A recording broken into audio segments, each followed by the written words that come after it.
Welcome to Two Sisters Podcast with your hosts, Kristy and Melissa, who are real sisters bringing you real talk about life and faith through humor, insight, and community. Now, let's get into this week's episode.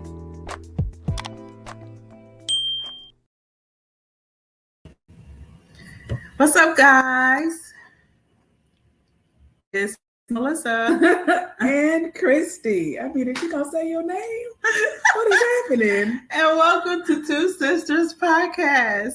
I know for some reason in my mind what had happened was you thought you had already said hi. I thought I already said my name. Oh, okay. So I was just like, what? I'm on program.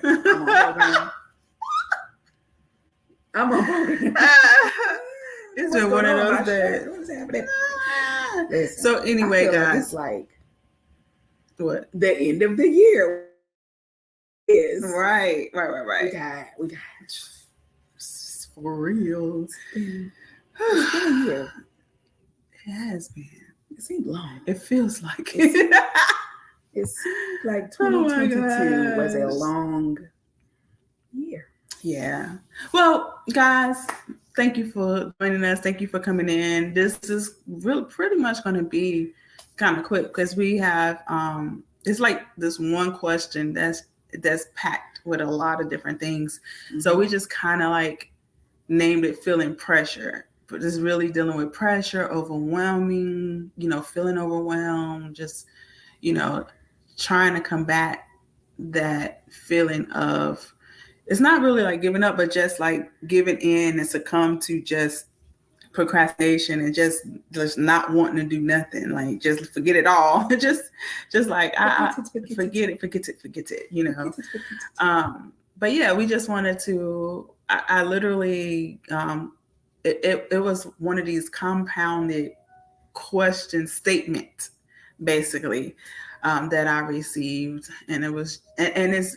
Mostly, honestly, it started with the question about the workplace, but it was completely by the end of everything, it was like and this and this and this and this. Right. So it was just life, Mm-hmm. And it's like, for I feel like start of 2020, 2021, and now 2022, everybody really felt like or thought or just basically forced back their normalcy. In this different space we're in. Like, it's just not normal. It's not normal because there is still, sickness, viruses, COVID, like all of that's still out there. Like, it hasn't gone away. It's died down. Businesses are opening, schools have opened, everybody's just trying to live life as it is because they're tired of being, I don't know what's the word, quarantined or whatever you want to call it. So I just feel like, honestly, part of it is just everybody's trying to be their used to be normal. But supposedly we in quarantine no more. Right. Well, but their mind is still quarantined. Well, no, I just think that it's just a point of they were tired of being home. They were tired of being shut down. So everybody just forced their way out there. Gotcha. Period. Gotcha. People were losing money. Club businesses were closing down. So I feel like it was just a forced thing. Period. And so it just never. People were forced to make up the time. Well, yeah, it went from shut down to nothing. Like the world was shut down to like, let's open. And let's party and let's this and let's, and there was no in between or no weaning back because everybody was just tired of that. But then you thrust yourself into everything. And so now that question came to, okay, let me just give you the question. It's basically, right, all of that.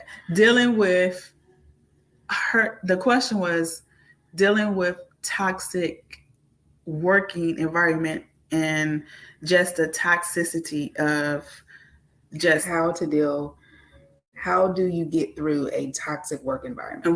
Start there. Along with the people. Well, toxic work environment involves the people. I feel like it could be different because you have just the toxic working environment because that to me comes from the environment is the culture. The environment is the people. The culture of the people, even in leadership. This is literally, so she said that it was cliquish. Why are you looking at me upside my head? Because the environment is the okay, people. That's fine. She said it was cliquish. She said that that they even have like I think that we can just leave it general, so everybody can relate to the question. Okay, go ahead. Go ahead, Kristy. So we don't have to be specific as to this particular person's question, right? But because it's the question that we got. The question, generally speaking, is how do you deal with or combat a toxic work environment? And that toxic work environment, like Melissa said, can have many different facets within the toxic work environment. It doesn't necessarily have to be the people that you're working directly with or the people that are managers of you. Is that fair to say? Go ahead. Mm-hmm. Okay. Would you like to add any other little pieces to the toxic environment? Mm-mm. She mad because I cut off, y'all. She mad because I cut off. Okay, go ahead. Finish. All right. So how do we combat toxic work environment? So this is going to sound real. I don't have a word for it, but my vote is leave. So that's what you would tell your client? Absolutely. All right. So here's the thing. Here's my defense. Okay. We spend most of us have experienced a toxic work environment. No matter what age group you are in, you've experienced your coworkers tripping in some type of way, your leadership tripping in some type of way, egos, setups, demotions, or not getting the promotion, feeling unappreciative, just the hamster wheel of it all. Some of us have experienced that in some facet, shape, or form. And what we do is we try to stick it out, and we're miserable. We try to talk to people in an adult way. Hey, I have a problem with what went down the other day, or I have a problem with the interaction, da, da, da. Hey, I have a problem with not getting this promotion. I'm the most qualified, da, da, da. Hey, I got a problem with this quarter raise you gave me as in 25 cents. Right? Mm-hmm. Leave. That is my solution, because you get one life. You get one life. And when you have experienced life on earth for a couple decades, you realize that you took that situation or you let that situation carry out too long. Period. And once you get yourself out of a toxic situation, and it could be a toxic relationship, it could be a toxic work, it could be your toxic family, right? Mm-hmm. Just place whatever subject matter after toxic. It's still your choice to stay in that. If you're not hurting another human being by leaving, you know what I mean? Leave. We don't have to go back and forth. And that's where the turmoil comes into place. That's where the heaviness comes in place. That's where the stress comes into place. That's where the negative emotions come into place, because we're trying to fight not having peace. We're trying to make peace happen by sticking it out, by not quitting, by not failing. But in the meantime, you not failing, you not quitting, you not giving up, it's stressing you out mentally, emotionally, physically. People getting things in their bodies because of it, because now you're dreading going to work. You're dreading the 8 to 10 to 12 hours you got to sit there and do whatever you got to do. Lunch break is your favorite time. Breaks, little 15-minute breaks is your favorite time of the day. You don't have to go through that. You can just leave. I'm going to pause there because I feel like I can discuss it for 30 minutes. Listen, it's okay. You're not a failure. You're not bitter. What you are is you're someone who cares about your life and your mental stability and your emotions. Because what happens is we stick ourselves in we let ourselves stay in these toxic situations, but we're no good to anybody around us. We mad, we angry, we tired, we can't interact, in a productive way to other people, because we're just exhausted from having the mental having gone through mental gymnastics to get through the day after day, week after week. It's the end of the year, y'all. Look for another plan. Look for another plan. Your same exact job title, if that's what you like to do, I'm sure there's other companies with that same exact job title. Move across town. Okay? Commute, add 15 more minutes to your commute and go to a more peaceful place. I'm not telling you to totally change, because that's another conversation. I'm not telling you to change completely careers, to career shift or career change. No, I'm just saying, hey, take your same exact little job title you got, hop over here across town, different place. It's gonna be all right. Mm-hmm. Leave. That's my solution. Okay. Unapologetically. So yeah, that's Kristy's solution, which is fine, and that's also great. But like when you in this particular case, like she doesn't. It can be general, and people who fit this shoe can wear it. Mm-hmm. But basically, when someone has 3 children, a single parent, and they don't feel like, or this particular thing is a niche, is a specialty that they're going after, or they're in training for. It doesn't come that easy to just jump ship. Like you've been this one here. So again, so people want to finish the course, okay, because it's 3 month, 8 month, 9 month, 1 year mm-hmm. program. Mm-hmm. So if they quit, they will literally have to start all over, which is fine if that's what you need to do. Ain't no transferring credits or transferring no the muster from this program to the other. No. Okay. So that's more than 90 days. So they literally at the end. So when this question came in, it is specific. It is, they were at the end of their training to become, a specific specialty. That's hard. Okay. So you work through it. My thing is what it all boiled down to is that sometimes people put pressure on themselves. If you're a perfectionist or a recovering perfectionist, you have certain standards. If you've never been the one to ever fail at anything. So here's my answer to some of these things. Some of these things can be solved by your own change of mind, your own mindset being changed, mm-hmm. because you need to have a positive attitude, even in the world of negativity. Mm-hmm. You have to be positive for yourself. So you have to speak to yourself and tell yourself and encourage yourself through hard times and obstacles, because you're going to always have obstacles. You're going to always have challenges. Mm-hmm. It's always going to come down your path. Okay, period. Mm-hmm. All right. So that's never going to change. And if you're this close to the finish line, then you need to pretty much stick that out. Like seriously, if you got a few weeks in and you done did 9 months, you can do this. Okay. You can do it. Even if it feels like you're not gonna make it. You're not gonna make it. You see no tunnel, but also it's because things compound. Like when it feels as if one door is shut, 20 more closed. You know what I'm saying? Like, so it's just, you feel like it's just things just piling on top of you. So you feeling the weight and the pressure of just things not going right, or it feels like it's not going right. But as I answered this question to that person, it's like, sometimes it feels like everything's falling apart, but really what God is doing is putting it together for you. You have to change your mindset, and you have to have a lens, straight laser focus on the goal. You can't let outside distractions and all the things that the enemy is literally throwing at you so you can move off course.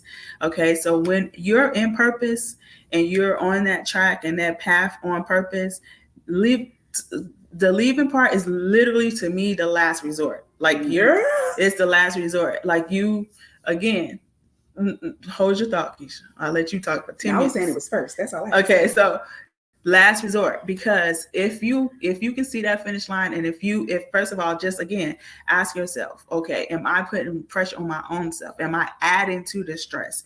Am I stressing my own self out? So, when you're a perfectionist, like I said, if you feel like you never failed at anything, and right now you seem to be failing at this, okay, just redirect your thoughts. Okay, because if you know you can do this, I can get over this, I can do this, I can overcome this challenge.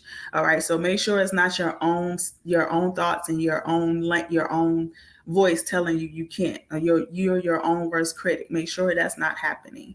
The other thing is that you feel guilty or shame, or some kind of shame, or some kind of guilt. For this particular person, she's a single mother, so she felt guilty that she was not spending the time with her family and with her children, because she had to put more effort and more time and more study time, because she wanted to continue to keep making sure she was on track to pass, basically to graduate from this particular program.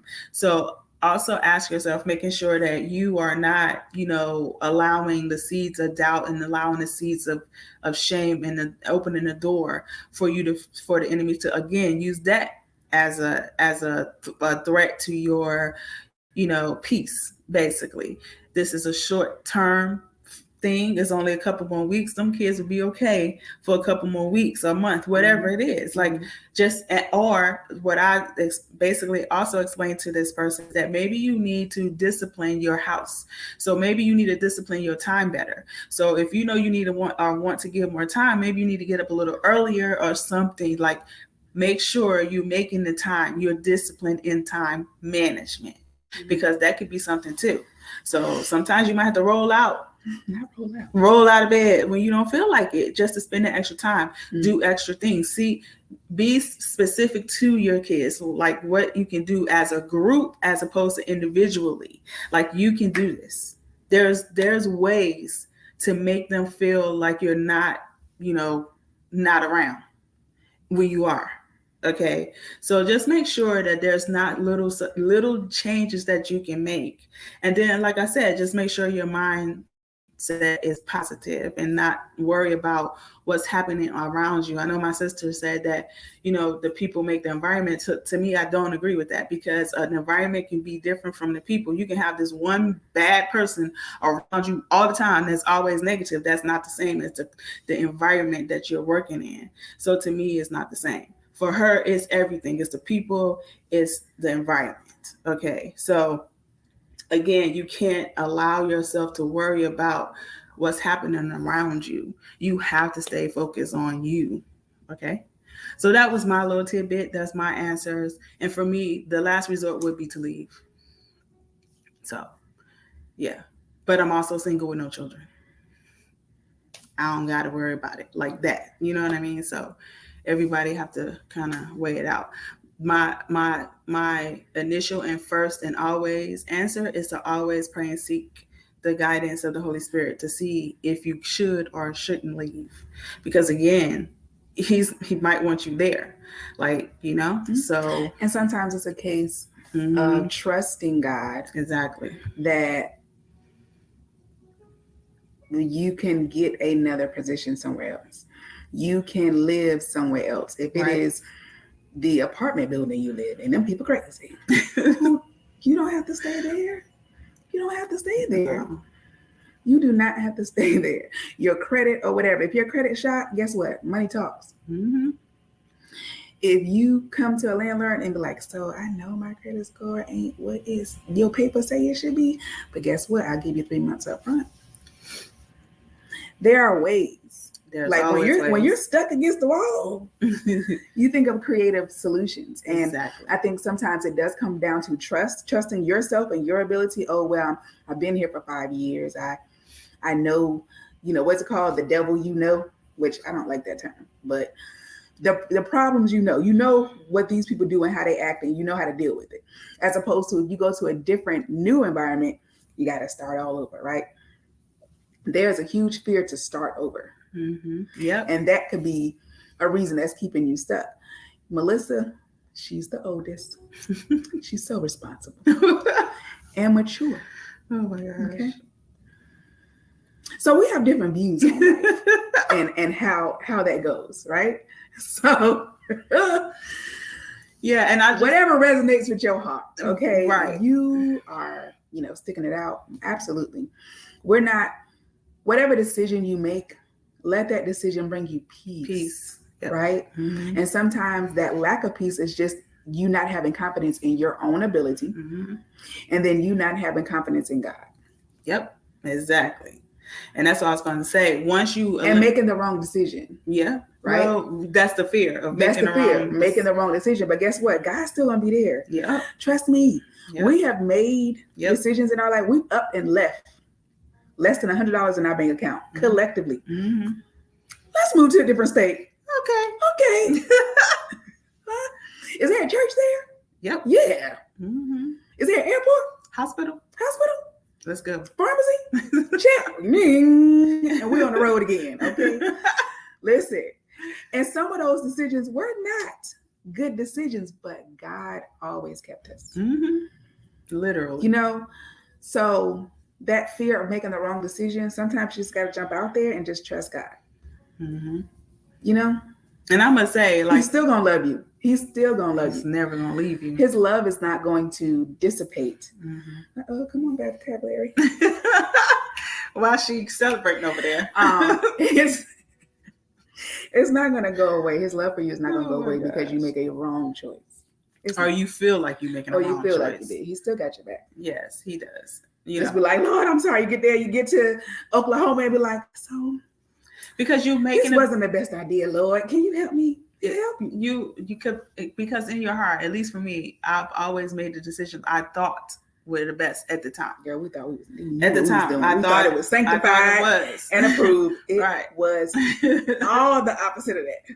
So yeah, so some of that. Well, we would probably do it again. If I believe. Yeah, you know. I mean, we thought we. So yeah, we knew what we was doing. We didn't. But to sum this all up, like I was saying, like once you start to,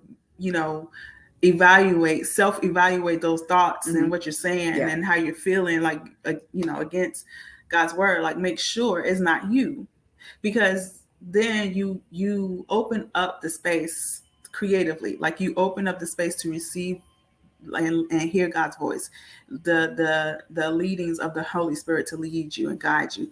When you feeling pressure and overwhelmed and you think you're doing wrong and you clutter. So honestly, all it is just literally just releasing all of those thoughts and negativity and just really cleaning up your mind so you can listen and hear his voice. So if you are believers listening out there, then fasting and praying works. Yes. Right? Because as Melissa was talking, it made me think, like, if you truly are discombobulated, stressed, don't know where to go, you're overwhelmed, this situation is stressing you out, you can't necessarily hear clearly from God as to what your direction is. So you have to take your environment, your personal environment, and you have to quiet down. And a good way to do that is to pray and fast. And it don't have to be a 40-day fast. It could be a day. It could be to noon. Whatever that quiet time and prayer window, fasting window looks like for you, is worth it to get clarity. Matter of fact, I would do that first before and seek the Holy Spirit. So yeah, that's it, guys. We conclude this Q&A. Feeling pressured, overwhelmed, stressed, whatever, all of those things.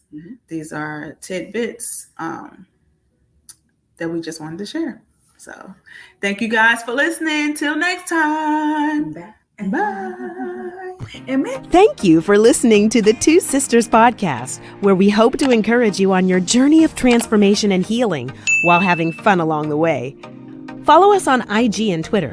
Be sure to like, subscribe, and share it with your friends and family. It's available on all major podcast providers. Just search for Two Sisters Podcast. Till next time.